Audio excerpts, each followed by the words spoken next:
उदय सामंतजींना शुभेच्छा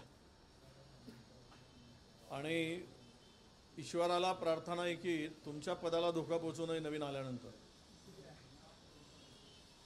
मुळात हे हास्यास्पद स्टेटमेंट आता अलीकडे सत्ताधारी पक्षाकडून यायला लागले. कालचं एक स्टेटमेंट आहे आमच्या काल त्यांनी जयंत पाटलांचं वक्तव्य आहे काल, असं करा की 288 आमदार एकत्र करून टाका आणि सत्ता महायुतीमध्ये 288 आमदाराची महायुती करून टाका. आत्ताच तुमचे पालकमंत्री पदावरून मारामाऱ्या सुरू, मंत्रिपदावरून सगळे आपसात मतभेद आहे. कोणी रुसतो आहे, कोणी फुकतो आहे, कोणी बोलत नाही, कोणी बोलतो आहे. आणि या सगळ्या परिस्थितीमध्ये पुन्हा इतर पक्षातले लोक येणार म्हणून अशा प्रकारचं स्टेटमेंट करणं, मला वाटतं की महायुतीमध्ये आमच्या उदय सामंतांचं मत हे भारतीय जनता पक्षाची एकहाती सत्ता बनावी का, अशा प्रकारचं त्यांचं मनातील काही भावना मला या स्टेटमेंटवरून दिसत आहे. वाल्मिक कराडला 14 दिवसांची ज्युडिशियल कस्टडी आहे, नाही, हे प्रकरण फार मोठं प्रकरण आहे. हे प्रकरण भयावह प्रकरण आहे, भयानक आहे. त्याचं कारण असं आहे की बीडमध्ये ज्या अलीकडे ज्या काही गोष्टी आता समोर येत आहेत, ज्या घटना समोर येत आहेत, आणि मला वाटतं की हा तपास ज्या दिशेनं चाललेला आहे ती दिशा मी आत्ता योग्य आहे असं समजतो. दुर्दैवानं विलंब झाला आणि तिथली गुंडगिरी मोडून काढण्यामध्ये सत्ताधारीच सहभागी असल्यामुळे, तेथील लोकप्रतिनिधी सहभागी असल्यामुळे ती गुंडगिरीला बळ मिळालं आणि त्यामुळे अनेक निष्पाप लोकांना आपला जीव गमवावा लागला. आणि हे पूर्णतः मुळात सकट खोदून काढण्याची आवश्यकता आहे, तरच बीड स्वच्छ होईल. आणि त्याचा आकाला जर 14 दिवस आता झाला आहे, ज्युडिशरी कस्टडी दिली, खरं म्हणजे पोलिसांनी पुन्हा पोलीस कस्टडी मागूनच ती कारवाई पुढे न्यायला पाहिजे होती. पुन्हा नवीन गोष्टी समोर आल्या असत्या, नवीन प्रकरणं उजेडात आली असती. पण एक आहे की मला वाटतं सध्या मुख्यमंत्र्यांची भूमिका, मी मारल्यासारखं करतो, तू रडल्यासारखं कर, अशीच मला या सगळ्या परिस्थितीमध्ये दिसते. याचं कारण स्पष्ट आहे. धस एक म्हणतायत आणि अजितदादा दुसरे म्हणतात. एवढ्या प्रकरणामध्ये धनंजय मुंडे गुंतलेले असताना आणि त्यांचे स्पष्टपणे धागेदोरे दिसत असताना कारवाई करण्यामध्ये सरकार म्हणून, मुख्यमंत्री म्हणून, अजित पवार म्हणून का दिरंगाई करतायत, हा खरा प्रश्न येतो. अलीकडे आता पाहिलं आपण ज्या समितीचा अहवाल की 1 रुपयामध्ये पीक विमा बंद करावा, हा कुठला पॅटर्न होता? Beat pattern. या बीट पॅटर्न म्हणजे भ्रष्टाचाराचा नवा पॅटर्न. जे 93 सेवा केंद्र हे आपल्या अर्ज स्वीकारण्यासाठी उघडले गेले किंवा मंजुरी दिली, त्यातील 36 केंद्र हे केवळ एका बीडमध्ये होते. आणि शेतकऱ्याला न माहिती देता त्यांचे ऑनलाईन फॉर्म भरून घेतले, अर्ज करून घेतले पीक विम्यासाठी, आणि त्यांच्या खात्यात पैसे जमा झाल्यानंतर 10% केवळ त्या शेतकऱ्याला देऊन 90% वसुली या बीडच्या गँगनी वसुली केली. किती मोठं भयानक. त्याच्या पलीकडे जाऊन म्हणजे BDSवर जी योजना सुरू होती ती रद्द करून टाकली. हायकोर्टाने ताशेरे ओढले तरी पण माणूस तिथे बसून आहे. त्यानंतर सबसिडी देण्याच्या नावाखाली करोडो रुपये वसूल झाले, तिथे सुद्धा कारवाई झालेली नाही. तिथेही मंत्र्यांचं नाव आलं तरी कारवाई होत नाही. म्हणजे मला वाटतं की महायुतीला भ्रष्टाचारी लोकांची गरज आहे आणि आवडही आहे, त्यांना सोबत ठेवण्याची इच्छाही आहे, असं यावरून स्पष्ट होतं.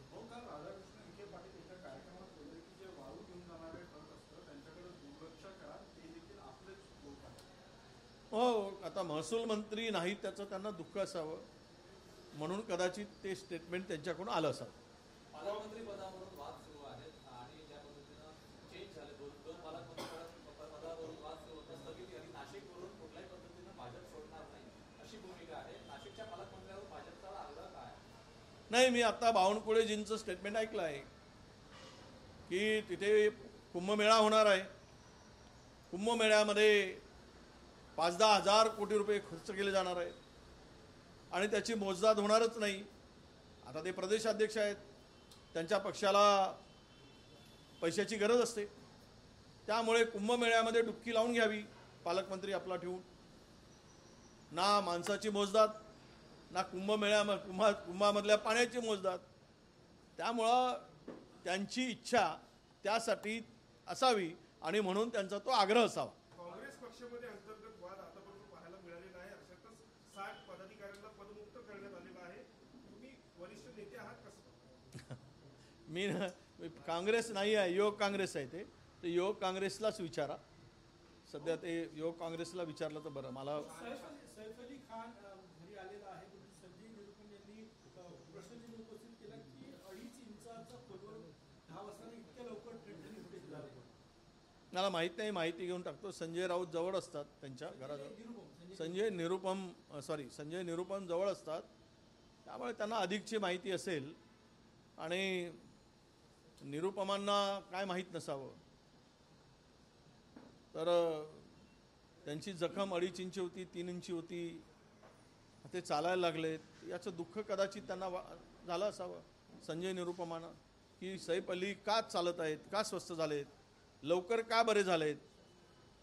त्यामधून त्यांच्या वेदना मला दिसत आहेत. एक मागील वर्षी जे आहे ते कुठेतरी निवडणुकीमध्ये हात दिला सोडण्यात आला, मात्र आता या बजेटमध्ये जे आहे ते काहीतरी कठोर निर्णय घ्यावे लागतील आणि काहीतरी सरप्राईज अजितदादा देऊ शकतात असं स्पष्ट त्यांनी केलं. काही देऊ शकत नाही. मागच्या वर्षी मार्च महिना आता संपायला बजेटचा 1 महिना शिल्लक आहे. काय आहे महाराष्ट्रात? शेड्यूल कास्ट शेड्यूल ट्राईबच्या बजेटमधील फक्त 36.6% खर्च झालेला आहे. 36.3 हे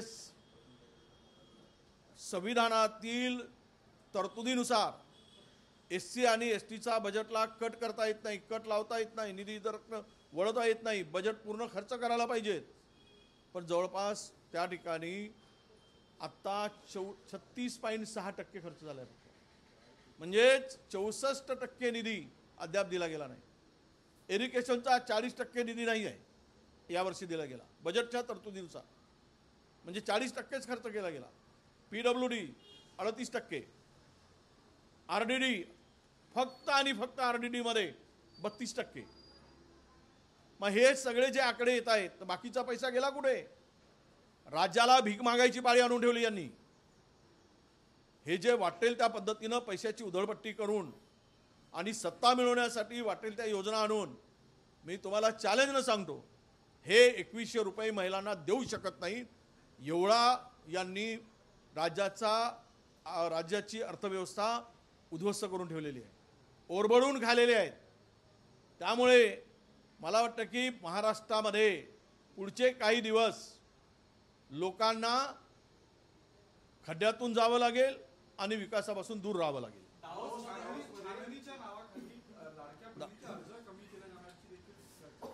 नाही, मी मागच्या वेळेसही बोललो होतो की बघा, हे सगळे जी काय आहे ती बनवाबनवी आहे आणि बोगसगिरी आहे सरकारची, हे स्पष्ट आहे.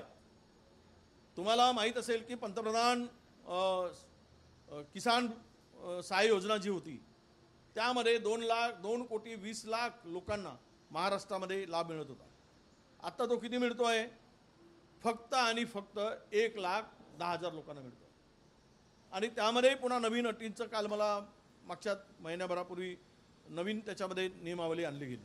म्हणजे तो आकडा यावर्षी साधारणतः 60-62 हजारापर्यंत येईल किसान सन्मान योजनेचे. आणि तेच आता महिलांच्या लाडकी बहिणीच्या संदर्भामध्ये सुद्धा तेच होणार आहे. आणि निम्म्यापेक्षा अधिक नावं वगळले जातील, नवीन अटी आणि शर्ती लावल्या जातील आणि काहीतरी दिल्याचं दाखवलं जाईल आणि जे काही 2100 रुपये देतो म्हणून त्यांनी जाहीरनाम्यामध्ये सांगितलं, भाषणातून सांगितलं, वचनं दिली, ते पूर्ण करू शकणार नाहीत. म्हणून लाडक्या बहिणींनी जिल्हा परिषद आणि पंचायत समितीमध्ये, स्थानिक स्वराज्य संस्थेमध्ये बदला घेण्यासाठी हाताला राखी बांधली, हातात तलवार घेऊन तयार राहावं मतदान रूपी, आणि या राक्षसांचा नायनाट करावा अशी बहिणींना आम्ही आता विनंती करतोय. दावोसमध्ये 6,25,000 कोटी रुपयाची इन्व्हेस्टमेंट झाल्याचं जाहीर करण्यात आलं. दुसरा दिवस आहे वर्ल्ड इकॉनॉमिक ठोका पाठ ठोकून घ्या, थोपटून नका घेऊ. जानेवारी 18 जानेवारीला दावोसमध्ये 18 जानेवारी 2024 ला दावोसमध्ये काही करार झाले. ते कराराची किंमत होती 3,53,000 कोटी. काय झालं? त्या 3,53,000 कोटीमध्ये किती इन्व्हेस्टरनी महाराष्ट्रात, त्याची माहिती आता सरकारने जनतेपुढे ठेवावी. ती माहिती ठेवावी. 3.5 लाख कोटी रुपये त्यावेळेस करार झाल्याची पाठ थोपटून घेतली निवडणुकीच्या तोंडावर अगोदर 6 महिन्यापूर्वी, आणि सांगितलं की महाराष्ट्रामध्ये बघा किती इन्व्हेस्टमेंट आहे. एकीकडे गुजरातकडे उद्योग पडवलेत, आणि आता हे जे काही सांगितलं जात आहे की 6.5 लाख कोटीचे इन्व्हेस्टमेंट आहे. आता हे आम्ही इथे महाराष्ट्रात इन्व्हेस्टमेंट झाल्यावर, प्रत्यक्ष उद्योगपतींनी काम सुरू केल्यावर त्यावर बोलता येईल. नाहीतर हे सुद्धा जे 18 जानेवारी 2024 मध्ये घडलं त्याचीच पुनरावृत्ती होईल. हे केवळ दाखवायचे आकडे आहेत. प्रत्यक्ष गुंतवणूक किंवा त्याची सुरुवात हे महाराष्ट्रामध्ये होऊ शकत नाही. कारण ज्या वेळेस गुजरातची नजर या 6.5 लाखवर पडेल त्यावेळेस अर्धे इथून गुजरातच्या दिशेनं जातील.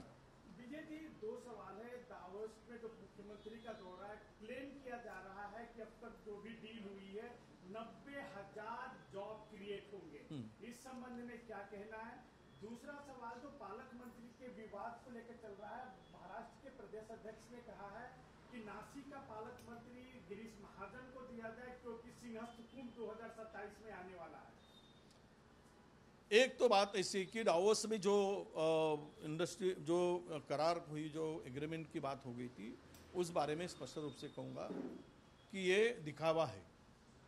क्योंकि हमने इसके पहले भी 2024 में 18 जनवरी को जो डावोस में इस तरह का घोषणा हुई थी, इस तरह के वहाँ पे इंटरनेशनल इंडस्ट्री का कार्यक्रम हुआ था, उसमें भी जो इन्वेस्टर थे उन्होंने जो कमिटमेंट किया था वो एक भी कमिटमेंट अभी तक महाराष्ट्र में पूरी नहीं हुई, ना इंडस्ट्री शुरू हुई. अब उसी तरह महाराष्ट्र में जो आज डावोस के बारे में कहा जा रहा है कि इतनी इन्वेस्टमेंट आएगी, इतना एग्रीमेंट करारनामा हुआ है, तो मुझे नहीं लगता है कि ये सब कुछ दिखावे के लिए है. प्रत्यक्ष जब आएंगे अब तब उस बारे में बात करेंगे. राज सवाल की 6.5 लाख करोड़ की इन्वेस्टमेंट और 90,000 लोगों को जॉब क्रिएट होगा, तो ये जब पता चलेगा गुजराती को, स्टेट को, तो आधा तो वैसे वो भगा कर लेके जाएंगे, वो छोड़ेंगे नहीं. बचे सुचे जो है तो आखिरी तक वो सोचते रहेंगे कि करना नहीं करना या गुजरात की दिशा में जाना. तो पहले तो सरकार ने इसके ऊपर प्रतिबंध लगाना चाहिए कि हमारे स्टेट में आने वाला एक भी इंडस्ट्री बाहर नहीं जाएगी, और इनको पूरा आश्वस्त करना चाहिए. पर वो 24-25 की जो 24 में जो हुआ था वो उसको दोहराया नहीं जाना चाहिए. वही स्थिति नहीं होनी चाहिए, ये भी मैं सरकार से आशा रखता हूँ. पालक मंत्री बावनकुले ने जो नहीं, पालक मंत्री के बारे में बावनकुले जी ने कहा है तो वो सच का है ना. वो प्रदेश के अध्यक्ष है. पार्टी चलाने के लिए पैसों की जरूरत होती है, और इसके लिए कुंभ मेले जैसा दूसरा काम हो ही नहीं सकता. डुबकी लगाकर काम करो, तो उनकी जिम्मेदारी क्या है? उनको तो पक्ष चलाने के लिए निधि लगती है, पैसे लगते हैं. तो इसी माध्यम से ये उन्होंने कुंभ के मेला नासिक का होने वाला है, तो उसके लिए उनको अपना पालक मंत्री चाहिए, ताकि कुंभ से कुछ और निकाला जाए, ताकि दूसरा उसमें हिस्सेदारी नहीं बने. ये हो सकता है. सर, महाराष्ट्र माइनॉरिटी करने जा रही है पुलिस और प्रशासन के साथ मिलकर। उनका कहना है कि कांग्रेस का पाप अभी महाराष्ट्र ढो रहा है। 15 साल से क्या हजामत कर रहे थे? सरकारी तुम्हारी है, 15 साल तुमने किसने रोका था? कांग्रेस का पाप क्यों कहते हो?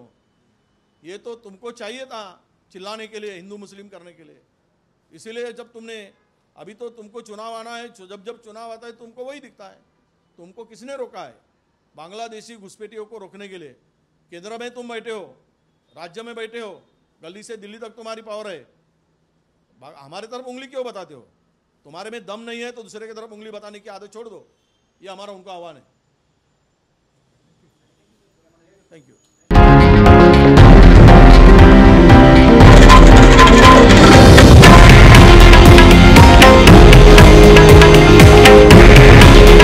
हे आहे देशातील नंबर 1 न्यूज नेटवर्क आणि आपण पाहत आहात TV9 मराठी। काळजी तुमची, हित महाराष्ट्राचं।